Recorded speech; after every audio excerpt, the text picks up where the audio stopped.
My name is Ashadri Kapasa. I'm a businessman. We are agents of a few mines in DRC, in Congo. My complaints are, I supplied some gold to a pastor in South Africa, Pastor Shepherd Bushili, 2 years ago. He got the gold. He called me to come and collect the money in South Africa, and he changed the story. He had me arrested. He connived with the police. They arrested me that I have swindled him money, and he couldn't show the proof. But meantime, he got the gold, and he told me to come and collect the money in South Africa. When I got to South Africa, he had me arrested for 8 months. I wasn't alone. We were 4 of us. When we got there from last year, myself, I spent 8 months in prison in Sun City. It was all over media. I'm not accusing anybody. I've got enough proof to show what I'm talking about. Bushili came to my office in Zambia. We had a meeting. I've got the pictures. I've got the footage of everything. The only thing I want is the South African government to help me to recover the money from this guy. For me, I don't care about how people they are praising him to be their pastor. According to me, he is a crook and he got my money and I want it. And I'm not going to stop here. I will make sure that my money is recovered. He made me arrest. He arrested innocent people, these 3 guys that are seated with me. If he can see, he knows the faces and he knows what he did to these innocent people. He kept them in prison for 1 year plus. So really, if now that the South African system it has allowed to make sure that this guy is now on board and is going to face charges, he needs to pay back my money and he needs to compensate these people for arresting them for 1 year without them knowing anything. Like I said, I will not stop here. What I want is the money for the goods that he got. I've got all the proof. I've got the pictures. I've got the emails. I've got the messages from his phone and my phone. So it's not that there was a mediator between me and him. What he did was, he told me to go to South Africa. When you arrive, you call me. When I arrived in South Africa, I called him. He said, I'm a bit busy. I'll send my people to see you. Go to Michelangelo. That's when we went to Michelangelo. He said, okay, wait there for an hour. The money will be coming. When we were waiting for the money, it's the time that the police came and they arrested me for fraud. And I am not a fraudster. What I want is my money. He knows where he got the things and he knows how he shipped. I've got the information, even the time that he came with his jet in Zambia. I've got everything. So if he's going to prove, or if he wants to say no, I've got enough proof to prove what I'm saying. What I want is the money, and that's all. So I'm appealing to the South African government. I need help. Because this guy, according to me, he told me I cannot do anything to him. He's untouchable. If I step my foot in South Africa, he will kill me. Currently that we are talking, my passport is blocked. I cannot go to South Africa. I have got a ticket which I will show. I went to the airport in Zambia. I checked in. They refused that the South African government, they've refused you to go in South Africa. So I cannot even step my foot there. The reason, he knows why he did that. After he got the money, he's paid people so that I cannot go to South Africa to claim my money. So this is the only way. I think if I can go on media and speak to people, it's the only time the message will reach him, because I'm unable to go to South Africa. If anybody can go and scan my passport, you'll see that I am blocked. I cannot go to South Africa. Okay. So my question is, you earlier indicated that this happened 2 years ago. You got arrested, and soon after you came out, what other efforts did you make, and how much worth was the gold that you supplied to him? The gold was 500 kgs. It was worth $16 million, according to the agreement that we agreed, because I was selling him at $32,000 per kg times 500. I have got the proof of his wife holding my gold, the gold that they are posting on media that they were smuggling in South Africa.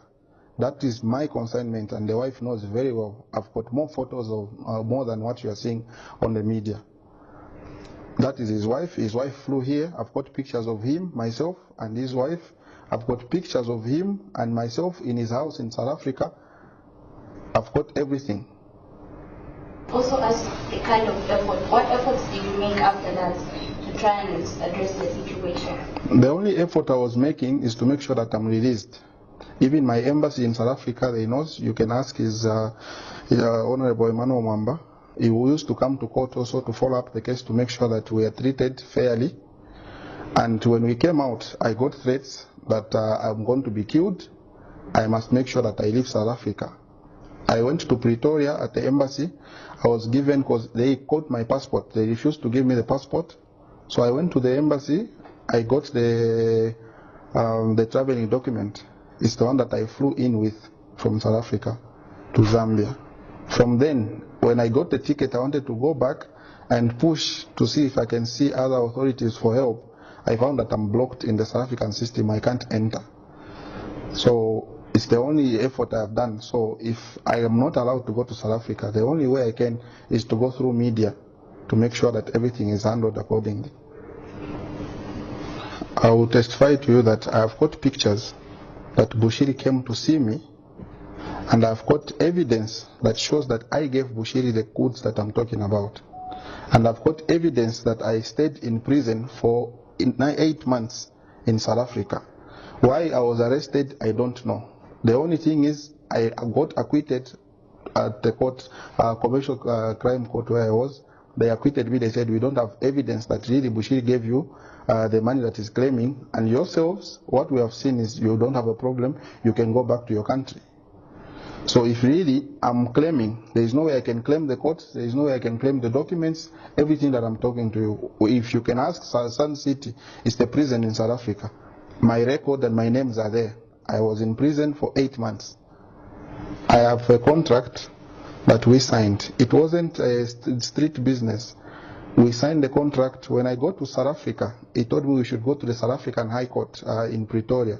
We should go and have the contract notarized, which he sent me with his people. We had the contract notarized and the invoice were raised for him to pay the money. So he said, okay, the only way I'm not going to manage to pay you, will you come here so we can have the contract notarized and everything.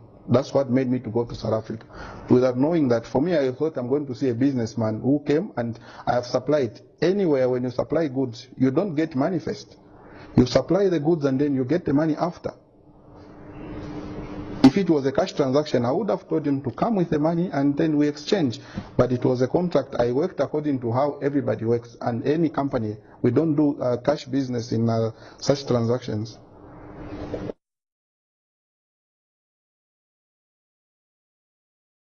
It was all over media. There is no Zambian that doesn't know what I'm talking about. Right now, I'm unable to work. There are few people that I'm doing business with. Those people who trust me, because if you go on Google, you Google my names, you'll find he has paid people, he has put that me, I'm a scammer. So anybody who's doing business with my company, if they go online, they check that, no, me, I defrauded Bushiri money, and they cannot work with me. So what I'm telling you, if you can go online, you check everything, you'll see enough proof.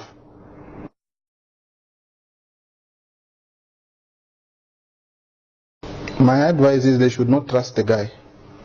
If he's a businessman, let him do business in a proper way. He should stop injuring people. He should stop. I cannot say no, people shouldn't deal with them, because I don't know other transactions that he does with people. But where commodities are concerned, they should make sure they should take necessary measures to see that this person they are dealing with has got a background of what he has done to people. They must be very careful, because he's not somebody that you can trust with anything. I'll be honest with you, concerning what I want from Bushiri, I do not expect any Zambian who goes to Bushiri's church to comment, because the only people I will see, it's them and not Bushiri, because as it is now, I cannot see Bushiri. So whoever, I am not warning them, and it's not a threat. I am advising them to just keep quiet and let the law take its course. Because no matter what they are going to write on media, no matter insults they are going to put, it will not help them. It will only make sure it will put their prophets in problems. Because I'm not going to end here, like I said. I will use all necessary measures. If it means we should go to the International Criminal Court, which we think all of us will be taken there, I am willing to do that. My name is Daniel Pili. I was together with Mr. Kapasole in prison. we got arrested like he told you. We spent for us, the three of us, we spent like 1 year. Yeah, we spent like 1 year, but according to what we used to stay inside there, it was just okay. There was nothing like torturing us, no. Yeah. How was the experience? No, being a man, you have to understand the situation, then you move on. And how did you manage to come out? Because they didn't find anything on us. Yeah, according to the investigation they made. So they just said, you guys, you are free to go. But me, the only thing that I got shocked it was that why the man of God can do that, such a thing. That was my main word. So even the guys who are following bushili here, I'm not saying that maybe they should stop or what, but according to what they believe on him, with me, it's different. Because he was a man of God, and I don't think the man of God can do that. I have a lot of hate with him. And even him carrying a Bible while going around getting people's money, it's a shame. It is a big shame. Like I was saying, I am not claiming. I've got something, if you can check. This is Honorable Emmanuel Mamba and myself. This was the day that I got released. I think he even gave a press briefing. This is Bushiri in my office and myself. He was wearing a blue jacket and I'm the one in a gray suit. These are his two men. This guy, his name is Duncan Otieno, and myself there at the South African High Court. This is their lawyer at the High Court who notarized the contract that, okay, the contract has been signed, everything is ready for the money to be paid. This is Joseph Mudolo. This is the guy that who was claiming that he gave me the money, 10.3 million rands, cash that Bushiri sent him to give me, which I did not see. This is Bushiri and myself in my office. And this is my uncle, that is my other business partner. This is Bushiri and myself at my office. This was in Zambia, it wasn't in South Africa, because he followed me here. Those are the pictures. So there is nothing that we are claiming. I was not going to get pictures that he must pray for me. This is myself again with Bushiri. I was showing him things on my computer, trying to show him what we work and what we supply. So for me, I didn't go to ask for prophecy or anything. So what I wanted was just the business that we were doing and which he proved. I've got the other documents that are showing where me and myself and himself, where we were exchanging our messages and everything. So I did not, there is nothing that I'm claiming. The number that I have that I was talking to him on is the Malawian number, which I will take out the messages and everything, will print and will show it to the media. So people can follow our conversation from when he was coming to Zambia, he was starting off coming to Zambia, when he arrived and when he went, when he told me, okay, the money is ready, you can come to South Africa. So for me, when anybody who is going to say, no, Bushiri is a man of God, for me, he's not a man of God, he's a fraud. And those people who are saying, no, he's a man of God, they are lying, they are not lying. If I can come from Zambia and say what I'm saying now, then you must know what we are dealing with. To be honest, I'm only human. If I can see Bushiri now, where the hospital or the police where he's staying, or the funeral house or the graveyard, I cannot give him an inch. I will make sure I'm with him until I get the money. Because the treatment we got in South Africa, it wasn't okay. One, he has ruined my reputation. Two, my business cannot move well. It's because people all over, they know that me, I got money from him. So what I'm telling you now, it's the actual story, and I have enough proof.